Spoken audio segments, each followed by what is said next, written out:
SER Podcast. Hola, soy Javier Ruiz y esto es Hora 25 de los negocios. Hoy, lista negra de Hacienda. Hora 25 de los negocios, con Pepa Bueno y Javier Ruiz. Hoy, lista negra de Hacienda. La agencia tributaria publica su lista de morosos, 14.100 millones de euros pendientes de recaudación. Fundamentalmente empresas, fundamentalmente constructoras, pero nombres particulares que adeudan cientos de millones de euros. Hoy, en Hora 25 de los negocios, lista de morosos de Hacienda.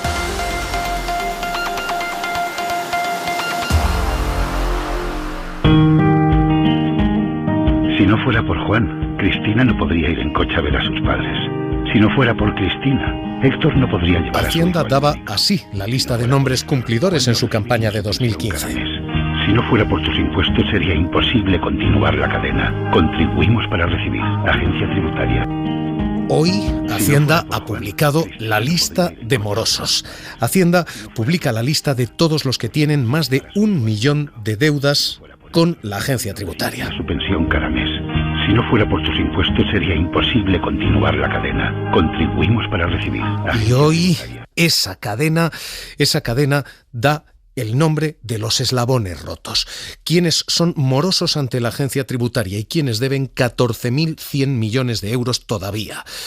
El perfil de quienes son es fundamentalmente corporativo, son fundamentalmente empresas. El 95,2% de quienes adeudan a Hacienda son fundamentalmente empresas, pero hay un 4,8% de fondos que todavía están pendientes de pago y que tienen nombres tan sonados como el nuevo entrenador del Madrid, el hombre que se sienta en el banquillo del Madrid, Carlo Ancelotti. Soy muy feliz de volver aquí, a lo que siento que es mi casa, y nada, muy feliz, voy a poner toda mi energía. De como para hoy Hacienda le señala el camino de otro banquillo. Debe 1.400.000 euros en impuestos. Los 2 años que he pasado aquí, los títulos...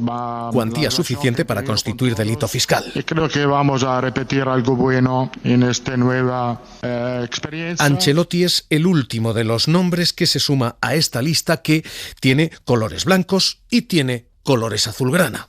Dani Alves, exjugador del Barça, 2.089.000 euros debe. De que no siento que yo estoy chantajeando al club. Yo simplemente defiendo lo que es mío. Y lo que es mío 2.089.000 euros pendientes todavía de pago. El balón larga, le pega Alves. ¡Golazo espectacular!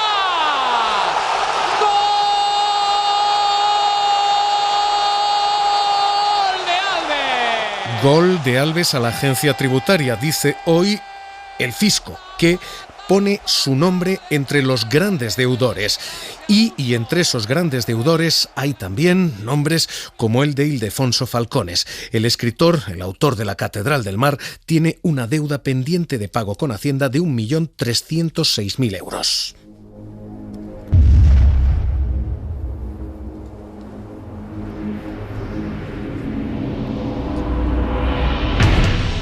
La saga de libros de Ildefonso Falcones, que se anuncia así, le ha reportado ingresos al autor que, según la agencia tributaria, todavía tiene pendiente de liquidar en impuestos. 1.306.000 euros pendientes de pago.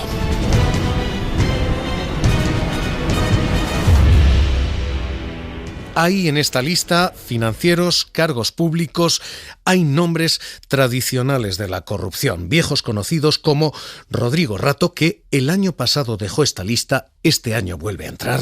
Usted dice que las cajas de ahorros le han costado al erario español 60.000 millones de euros. Bueno, yo creo que la cifra es mayor. ¿Pero usted sabe cuánto han perdido los accionistas privados de la banca española? Han perdido 100.000 millones de euros en valoración de sus acciones, más 70.000 millones que han hecho de ampliaciones de capital. ¿Y eso lo consideramos un saqueo? No, eso es el mercado, amigo. O sea, 1.365.000 euros debe Rodrigo Rato a la agencia tributaria.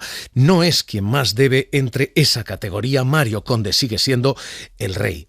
8.365.000 euros pendientes de pago en impuestos. El sistema se encarga de una cosa importantísima y es que nadie que ejerza poder llegue de la calle. Porque de la misma manera que yo entro por ahí, por el caminito, cuando tú llegas al poder, en ese caminito te vas dejando jirones de libertad, jirones de independencia. Cuando llegas a sentarte... 8.365.000 euros que no ha pagado y que la agencia tributaria reclama desde hace años. ¿Cómo? Como nombres como el de Lluís Pascual Estevil, magistrado, uno de los hombres del caso Pujol, juez, 3,7 millones de deudos pendientes de pago todavía, como Mónica Gil Manzano, la conocida como estafadora de los famosos, quien ofrecía inversiones millonarias a Alejandro Sanz, a Joaquín Cortés. Ella debe a estas alturas todavía 1.578.000 euros. Estos son los nombres propios que dan color a esta lista de morosos que hoy presenta la agencia tributaria. Pero, Jordi Fábrega, ¿qué tal? Muy buenas noches. Hola, buenas noches. Estos nombres son la excepción, porque la norma es que sean grandes empresas constructoras, las que constituyen el grueso de la morosidad en España. Sí, ese es el perfil. Grandes empresas y muchas constructoras que siguen arrastrando deudas desde la anterior crisis. Según el listado publicado hoy por Hacienda, la agencia tributaria sigue reclamando una cifra de 14.100 millones de euros por séptimo año consecutivo a estos morosos. Es una cifra que ha bajado apenas un 1% en el último año, y el 95,2% de las deudas son de empresas. En concreto, este año las empresas que aparecen en la lista negra adeudan 13.427 millones de euros. Como decíamos, la gran mayoría de los nombres son constructoras y promotoras inmobiliarias que todavía no se han recuperado de la crisis de 2008. De hecho, la mayor deuda de España la registra la promotora Real Urbis, a la que Hacienda le reclama 341 millones de euros. También en la lista figuran nombres emblemáticos de esa crisis de 2008, como Martín Safadesa, que adeuda 27 millones de euros, así como la promotora Polaris Wall, que debe todavía más de 23 millones de euros. El listado incluye 363 nuevos deudores corporativos que tienen 975 millones de euros de deuda pendiente. Ese listado recoge compañías con pagos pendientes de más de 1 millón de euros, pero el Ejecutivo quiere ampliar esa lista a todos los que tengan deudas superiores a los 600.000 euros y de hecho está a punto de aprobarse en el Congreso la ley antifraude que rebaje esa cantidad del 1 millón de euros a los 600.000. Gracias, Jordi. Esta lista suele provocar, primero, el escarnio de quienes están en ella y, segundo, el escándalo de quienes escuchan y están fuera, en otra galaxia, muy fuera de ella. Pero hoy plantea una pregunta ética. La cuestión de la lista Montoro, ahora lista Montero, plantea la cuestión de si esto es, primero, algo que funciona y, segundo, algo que debiera funcionar. Hay una cuestión ética de fondo. Los argumentos en contra dicen fundamentalmente que esta no es una lista que sirva para recaudar, sino que es una lista que sirve precisamente para esto, para el escarnio público, porque muchos de los nombres que están aquí no tienen reclamaciones tras sentencia firme, simplemente tienen contenciosos con Hacienda. Patricia Conde, presentadora de televisión, está debatiendo y discutiendo, litigando todavía en los tribunales una deuda que Hacienda le reclama y que podría terminar ganando ella. Sin embargo, su nombre ha sido arrastrado por uno y otro plató, por uno y otro informativo, así que quienes están en estas listas protestan. Muchas veces se busca su exposición para que lleguen a acuerdos en lugar de legítimamente buscar que se resuelva el contencioso por la vía penal. Hay una segunda objeción ética en todo esto. ¿Esto está funcionando? Porque de momento, los 14.000 millones que incluían esa lista, pendientes de pago hace 7 años, siguen siendo 14.000 millones pendientes de pago hoy. Así que hay cuestiones sobre la ética y hay cuestiones sobre la eficacia. Estos son los argumentos en contra. Los argumentos a favor son justamente los contrarios. Esto ejemplifica y esto da transparencia. Quienes no cumplen con el fisco y no lo hacen en tiempo y en forma, decía el ministro Cristóbal Montoro, han de ser expuestos a la sociedad pública. Vamos, se trata de que paguen. Ese no lo puedo decir más claro y más en plata. Se trata de que tengamos una sociedad transparente. Se trata de que las buenas normas de gobierno, que son las que rigen también el funcionamiento de las cámaras, la transparencia que se exige a todas las personas que conformamos la vida pública, también se aplique a los contribuyentes. Así que hoy esta lista negra a debate. Jesús Rodríguez Márquez, exdirector del Instituto de Estudios Fiscales, analista de la Fundación Alternativas. ¿Qué tal? Muy buenas noches. Hola, ¿qué hay? Buenas noches. ¿Debe seguir publicándose? ¿Es efectivo esto, la publicación de listas negras? Bueno, vosotros me parece que habéis explicado bastante bien los argumentos que hay a favor o en contra, pero lo cierto es que debe contemplarse como una medida más dentro de un conjunto de medidas para intentar mejorar la aplicación del sistema tributario. Y hay algún dato que sí indica que esta restricción, que lo es sin duda, de la intimidad y del derecho a la privacidad de los datos, es efectiva en alguna medida para reducir la morosidad. Pues si contemplamos la lista de 2020, han salido respecto de la primera lista que se publicó en 2015 el 54% de los contribuyentes. No se ha reducido tanto porque entran otros nuevos, pero parece que alguna eficacia sí tiene de cara a la reducción de la morosidad de las deudas tributarias esta exposición pública que supone las listas, que por otra parte se establece a partir de un umbral como es de 1 millón de euros, o cuando se apruebe el proyecto de ley de prevención del fraude de 600.000, que digamos que son unos umbrales muy, muy elevados. Estamos hablando de incumplimientos relevantes de las obligaciones tributarias, no de meras inobservancias de las que podemos tener los contribuyentes, cualquier contribuyente de a pie. Con la nueva norma, efectivamente, este umbral de lista de morosos va a bajar del 1 millón a los 600.000 euros. Y hemos citado algunos nombres que lo que dicen es, oiga, esto no solo es una cosa de escarnio público, es que para evitarme el escarnio me obligan a pagar. Esto puede ser entendido así por parte de los contribuyentes como una especie de chantaje de la agencia tributaria. Bueno, cuando en nuestro sistema, cuando uno está en desacuerdo con las decisiones que ha adoptado la agencia tributaria, recurre y puede obtener o un aplazamiento de las deudas o una suspensión mientras se tramitan los recursos. Las personas que están en la lista de morosos, aunque hayan recurrido, no han acudido o no han acudido con éxito al menos a cualquiera de estas dos vías, de dejar en suspenso la deuda mientras se tramita el recurso o de obtener un aplazamiento, porque en esas dos situaciones no se está en la lista. Lo que sucede es que la mayor parte de las ocasiones es necesario, para poder acceder a estas figuras, garantizar el importe de las deudas. Toda esta es la parte, ya digo, que provoca más comentario social, es la que tiene más pimienta y más sabor.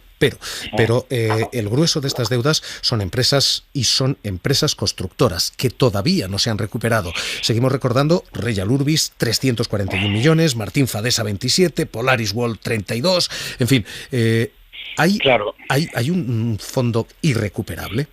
Eso es lo que le iba a decir. Ahí hay un problema, en particular con el caso de las empresas constructoras y de la crisis anterior, pues que probablemente la mayor parte de esas empresas están en situación de concurso, en liquidación, y que resulta muy, muy complicado que vayan a abonar esas deudas.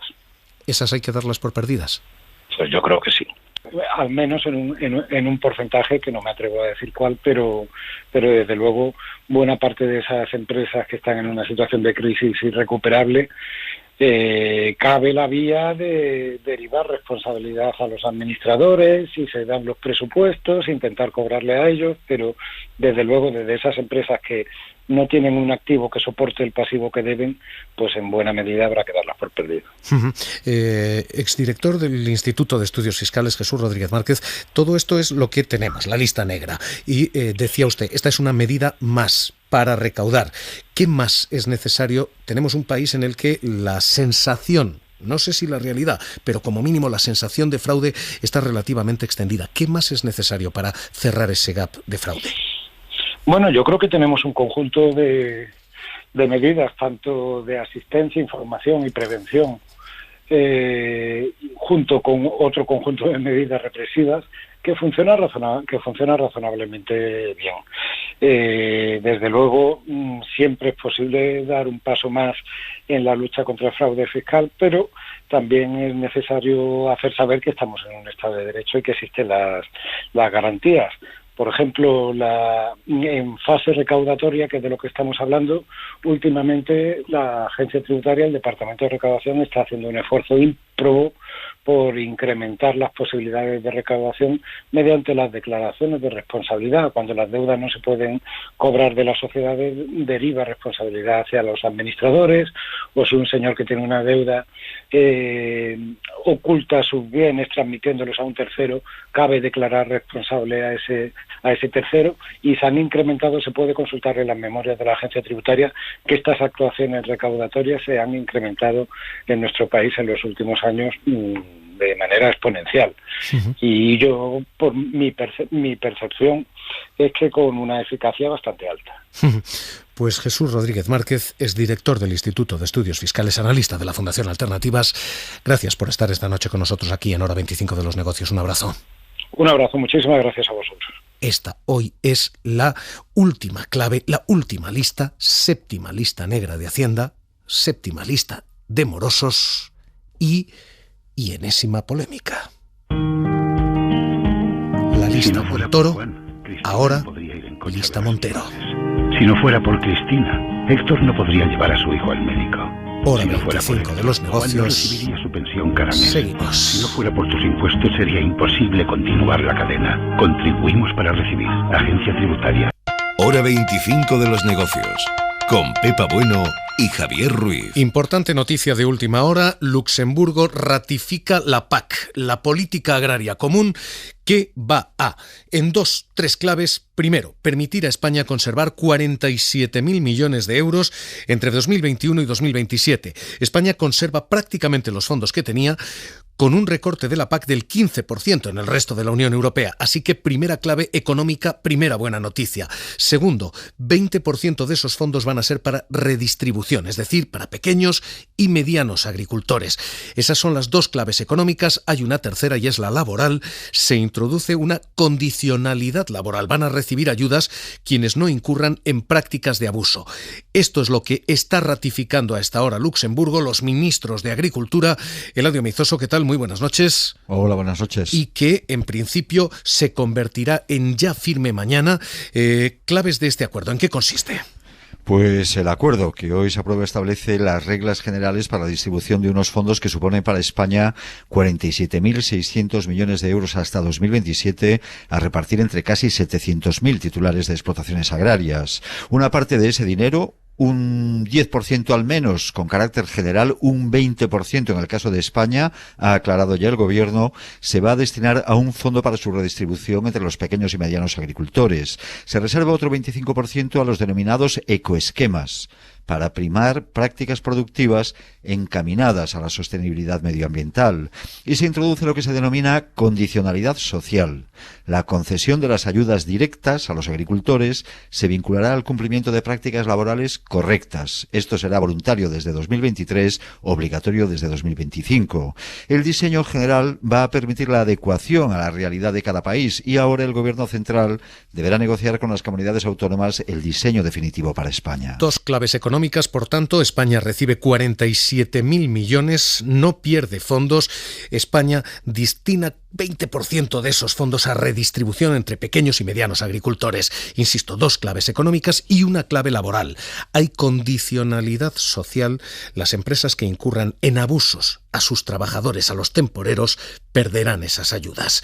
Esta es ahora mismo la letra que está sobre la mesa en Luxemburgo y está la lectura crítica de los agricultores. COAG, Miguel Blanco, secretario general, dice hay nuevas cargas medioambientales que van a hacer menos competitivas a sus explotaciones. Cae como una pesada losa sobre el modelo social y profesional agrario, porque va a aumentar los costes de producción y la consiguiente pérdida de rentas en el sector, y porque va a agravar aún más la competencia desleal de terceros países. UPA, Lorenzo Ramos, secretario general. Creemos que es una buena noticia el que se incluya una mayor ayuda para los agricultores jóvenes y también que una parte importante del presupuesto, como mínimo el 10%, se dediquen a ayudas redistributivas que van a ir a parar principalmente a los pequeños agricultores, a la agricultura familiar y la ganadería familiar que tanto defendemos desde nuestra organización. La noticia que acaba de cerrarse en Luxemburgo es clave porque 700.000 familias dependen todavía de la agricultura. Ministro de Agricultura, Luis Planas, ¿qué tal? Muy buenas noches. Buenas noches. Ministro, 47.000 millones para el periodo 2021-2027 es prácticamente lo que teníamos frente a una reducción del 15% a la Unión Europea. ¿Cómo lo leen? ¿Cómo lo reciben ustedes?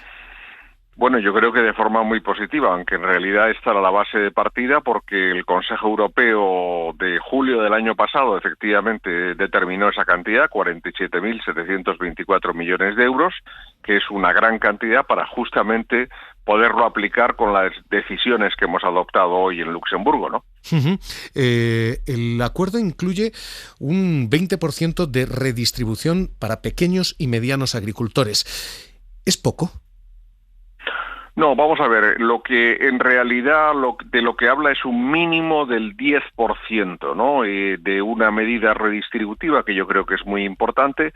Yo creo que esta PAC, que es nueva, por dos razones básicas, porque tenemos los Estados miembros, cada uno, España también, lógicamente, elaborar un plan estratégico nacional y al mismo tiempo tiene una condicionalidad y un enfoque ambiental muy importante, pero además tiene que ser una PAC redistributiva. Tenemos que lograr, yo creo, que llegue efectivamente a quien más la necesita y para eso elaboramos el Plan Estratégico Nacional, lo estamos elaborando con las comunidades autónomas para determinar quién es quien realmente necesita la PAC y eso es nuestra gran clase media de la agricultura familiar y profesional y efectivamente parte de las decisiones que hemos adoptado hoy van en ese sentido, de dirigir mejor las ayudas. Los agricultores están diciendo una parte va a incluir restricciones medioambientales y los agricultores están diciendo, oiga, esto va a aumentar nuestros costes, esto va a restarnos competitividad frente a socios no comunitarios que no tienen esa carga y que no están sometidos a esto. ¿Es un lastre eso? ¿Eso resta, dicen los agricultores, competitividad en nuestro campo?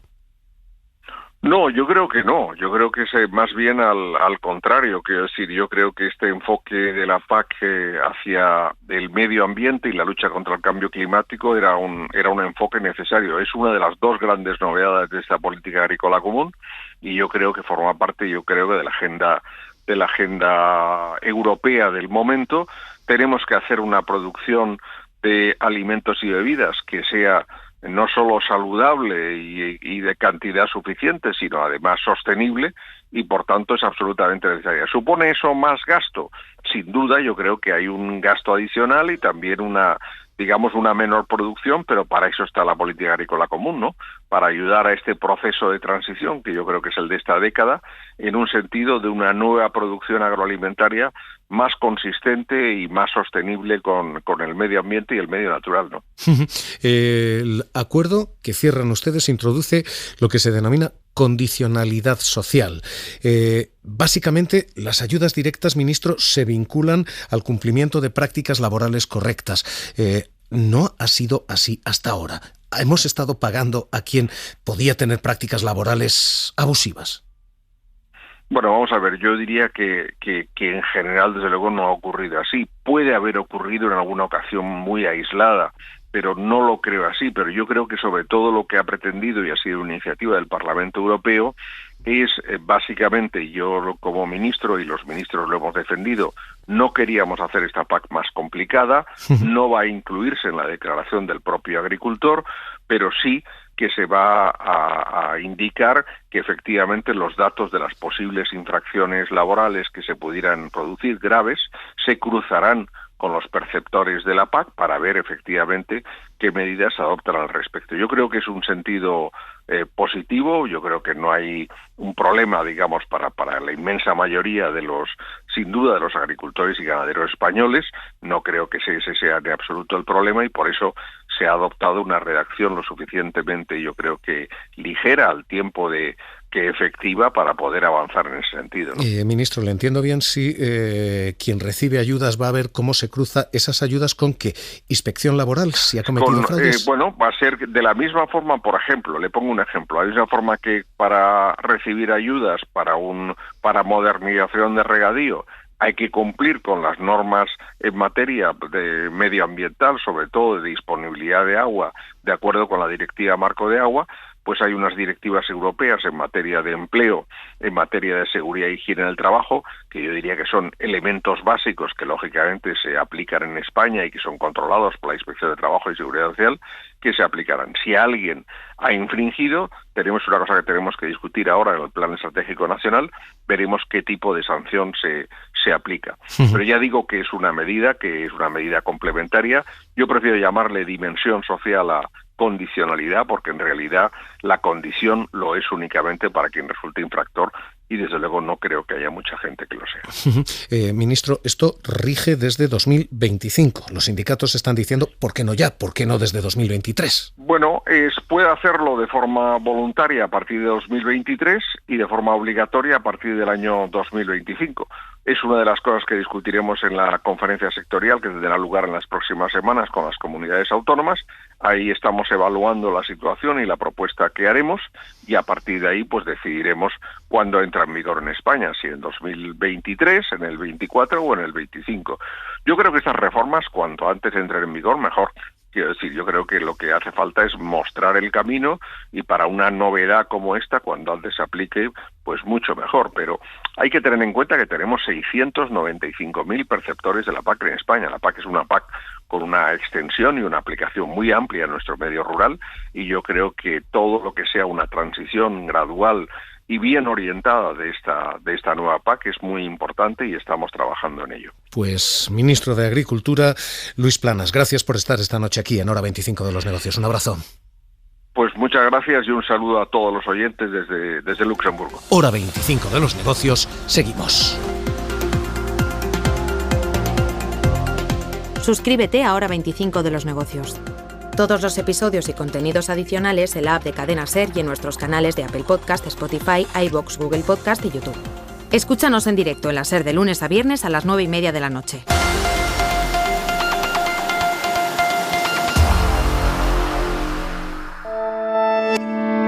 Cadena SER.